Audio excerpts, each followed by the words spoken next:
Hi, welcome back to channel Shop Titans. Good job here. Power up, +1 for Lilu, and managed to sell that legendary piece for 79 gems, which I bought for 35 gems, and I managed to hunt another piece. So in this video, I'm going to share with you that.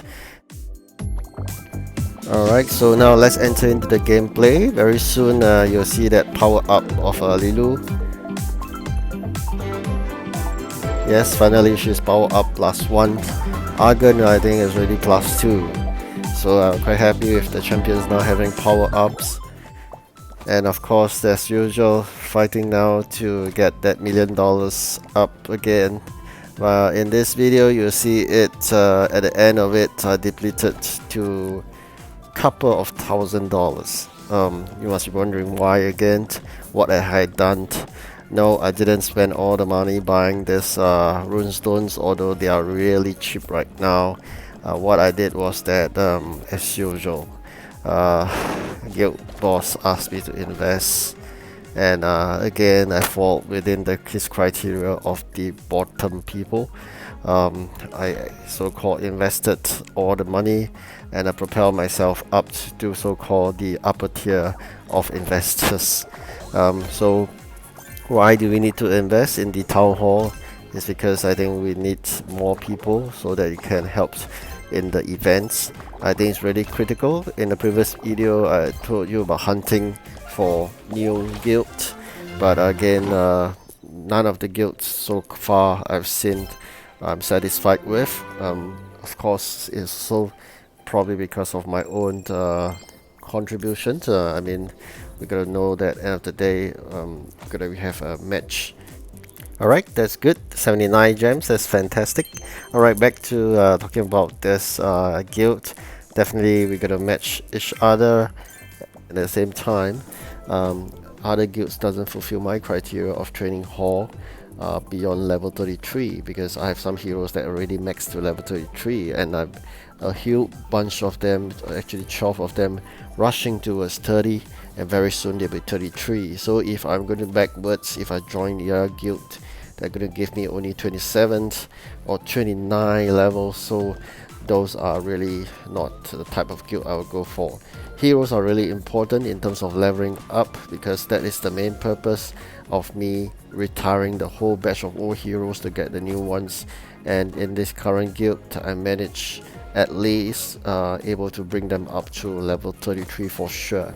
So guild hunting stops for now, especially whereby there's an upcoming event. I really wish that with the fully recruited so-called the full guild right now, the boss did a good job. I was really devastated the last round because we are short of 3, and very quickly within a few days the guild boss managed to recruit fairly good people, 3 of them. So now we are full again. I'm hoping that our events moving forward will be smoother and won't be disappointed with the results. And again, I mean, on flip side of it is, of course, some friends do advise against spending all the gems in the Lost City of Gold event. Unfortunately, something that I couldn't recoup from the event, but this is something that of course I wish for, but I couldn't get that blueprint. That's fine. So this upcoming event, I know that there's something to do with crafting. So I think it's important, as advised by a friend, to build up that resource beans.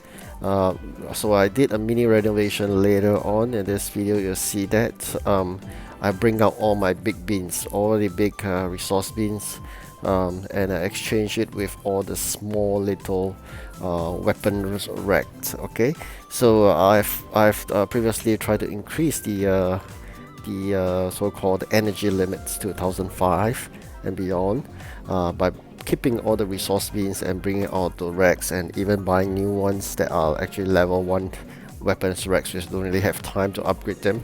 And if you have a very high level weapons racks, actually it's equivalent to a few of those level 1 racks. So but the system, I think they calculate by number of racks versus number of beans. So if you can retire 1 rack, be it even level 1, you can bring up a level 11 bean.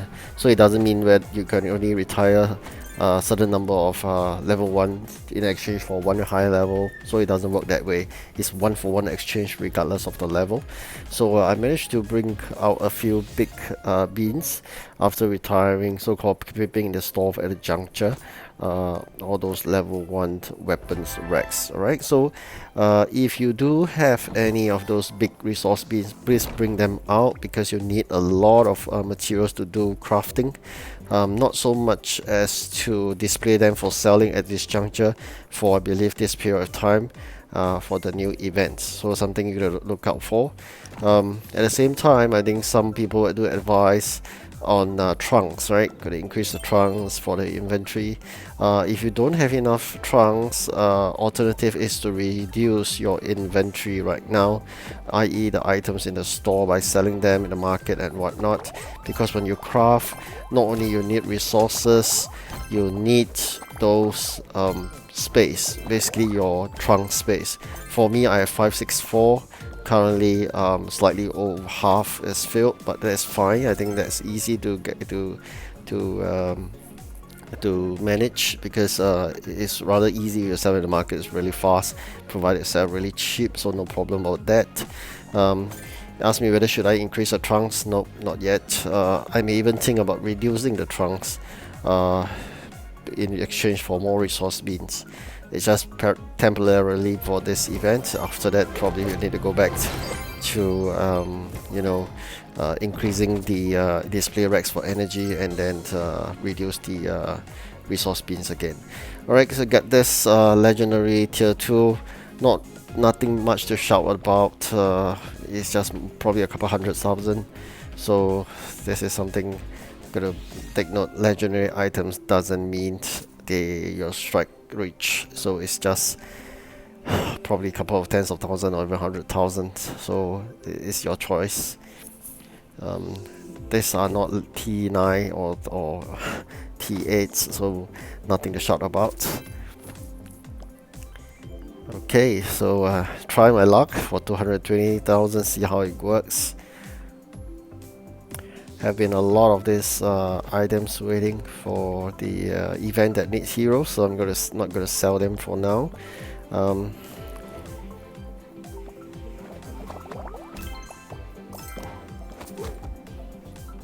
Can see me every time because of the high limit for energy, the sacrifice resource beans. Crafting sometimes get a bit tougher. Especially if you have events that need to craft very fast and a lot. So there's something you got to think through. But of course, the positive side of having a large energy is that you could do a lot of surcharge, and that brings you a lot of profits that you normally couldn't. And you can surcharge for items that you can't previously because of the limitation in the energy limit. Also been advised that actually need not always hunt for T9 epic. You can actually hunt for the green ones, the superior, and then we can actually enchant them using our own elements and spirits, and then we can still sell them for good money in those got by the king 5 times of the base. Because once you enchant the greens with your own elements and spirits, you can sell them for a higher base and then multiply by 5 when the kings comes about. So there's another alternative, especially when you're not able to locate one good one in the market, or when your funds resources are low. So this is an alternative you can play with. Okay, so it doesn't mean that you always got to look for T9 epic to sell to the king. It's good to have, but it's not a must. Can see here all the legendary stuff normally are selling for gems. You could buy it for money. So it is a market whereby I think the experts can convert cash to gems, gems back to cash, and then so on and so forth. Basically it's an arbitrage. How to go about this, you gotta study it, do some calculation how much one gem is worth, then you do a conversion to hunt for good deals, and eventually, for example, one gem, just make it simple, one gem is worth 10,000. So if you manage to buy something that is less than that, then it's fantastic. So otherwise, you got no time for this, then you just focus on crafting then.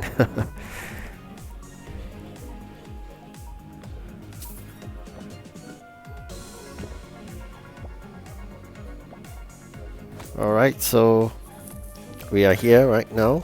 Managed to find another piece from the market, and we are able to try our luck to see whether we can sell it for a good price. Alright. Now I'm going to show you the final renovated one. You can see me having more of these resource bins displayed. So this is time. We are going for the next event, which I'm going to update you really soon. Alright, so goodbye and stay tuned. Thank you for watching.